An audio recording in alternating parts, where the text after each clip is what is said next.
I bought this particular lens for a couple of reasons, and on this rather gloomy day I will test out if it will be any useful for my type of filming. This video is not about doing any scientific lab tests, it's more to document my process and how I can use this lens for my purposes, and if it's good enough of course. I'm pairing the MEIKE lens with my new Nikon Z5 Mark II, but I've also got the kit lens with me, just to have some sort of reference. The kit lens is a Nikon 24-50mm zoom lens with aperture that varies a bit depending on the focal length. But back to the MEIKE 85mm. It's of course a prime lens with an aperture that goes from f1.8 to f16. It's bigger than the kit lens, but I wouldn't say it's crazy big. It fits my rather smallish Z5 well. I think it even looks very good on the camera, and this setup feels good in my hands.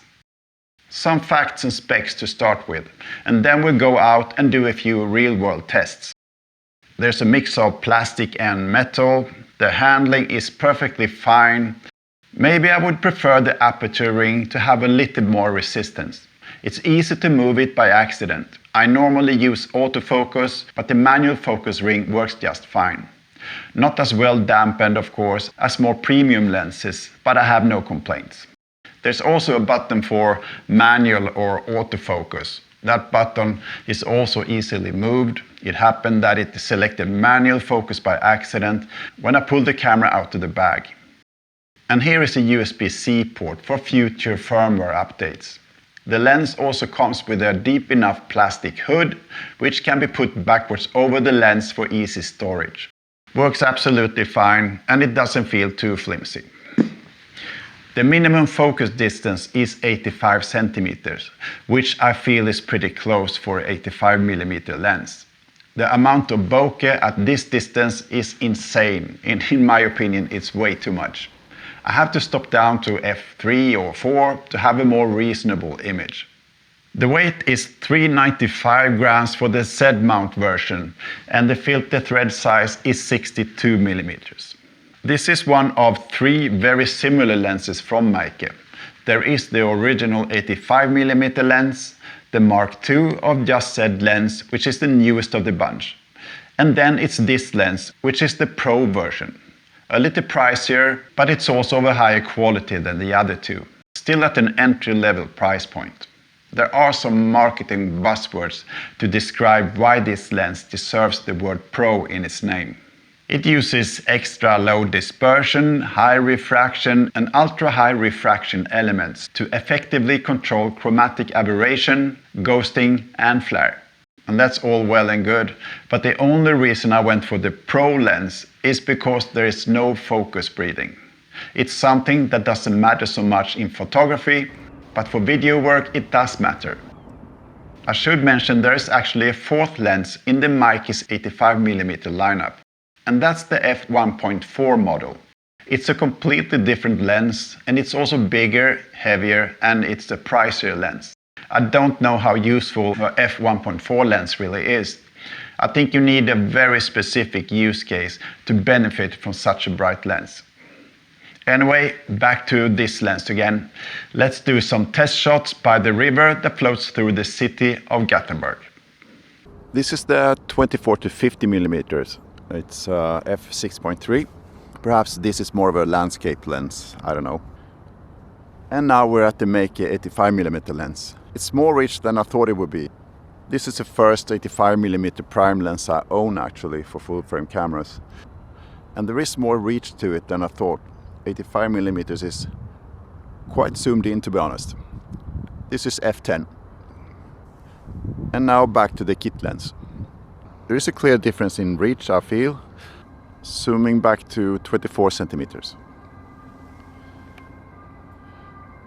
And now we switch back to the 85mm lens. Right, I'm going to zoom in on those ferries far away over there now. This is autofocus. I hope I nailed it. But of course the party piece with this camera is that shallow depth of field. I have something in the foreground now, it's f1.8 and it's way too blurry, to be honest. So one of the reasons why I got this lens is because of the lack of focus breathing for video work. So I'll try that out. And no focus breathing means that the image will stay the same no matter if you're focusing close or further away. Yeah, I don't see any issues with the autofocus. It even looks very nice actually. Let's try to do the same thing with that kit lens.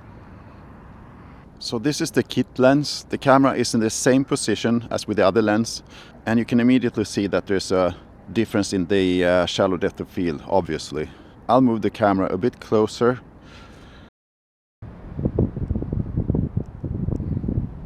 Is it just me, or does this autofocus behave worse on the Nikon lens? I don't know. You have this weird pulsating thing when focusing up close. So I assume that's a bit of focus breathing over there. But it also focuses back and forth a little bit. It's hunting a bit.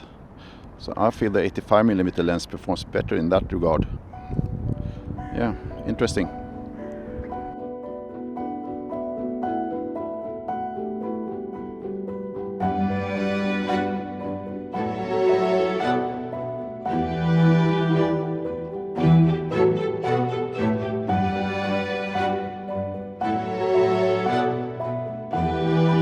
It's a lot of reach with this lens again. Ferry is a couple of 100 meters away, so yeah, lots of reach. This is f1.8, and I'm trying to figure out if 85mm, IBIS only and handheld, if that is a good combination. And I think it is, if you're careful.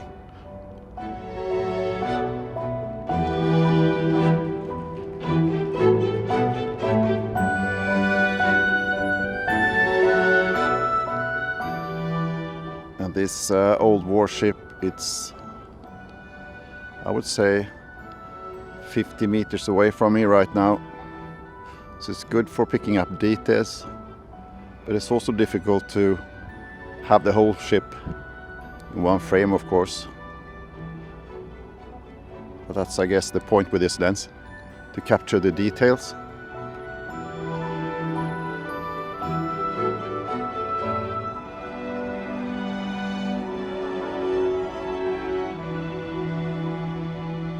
Stopping down a little bit just to see the amount of bokeh at f7.1. I can see that on that thing to the left there, the bollard, it's still blurry. So stopping down to 4, f4. Yeah, it's completely blurred out. That bollard, it's 1 meter away from me, a little bit more than 1 meter, 150 perhaps. This is f1.8, f2.8, 3.5, 1.8, same distance. I found that this is actually a useful lens to have on my camera. There is a lot of reach that also gives that rather unique compressed look, which at least I like very much. When it comes to weather sealing, I don't know if I would use this in heavy rain. A more expensive lens is probably sealed a whole lot better and in more places too. But the MEIKE Pro has got a rubber gasket here to protect from moist and also from dust. I will be careful when using this lens when it's raining. I'm not filming a lot in low light, and I'm thinking that f1.8 on an 85mm lens, that's almost too much if there is such a thing. I could easily settle for an f2.8 aperture for most shots. And that brings me to the alternatives. Perhaps a zoom lens with a not so wide aperture would be good enough, and that would also give me a lot more versatility. At the same time, this lens is only a quarter of the price, which makes it almost a no-brainer to get. It's probably sharper too. The bokeh is well controlled, and I think these light balls look really good. I wanted a fast lens, which can produce that creamy full frame look, and that's also what I got. Traditionally, a 85mm lens is used for portraits, product shots, but also for action shots.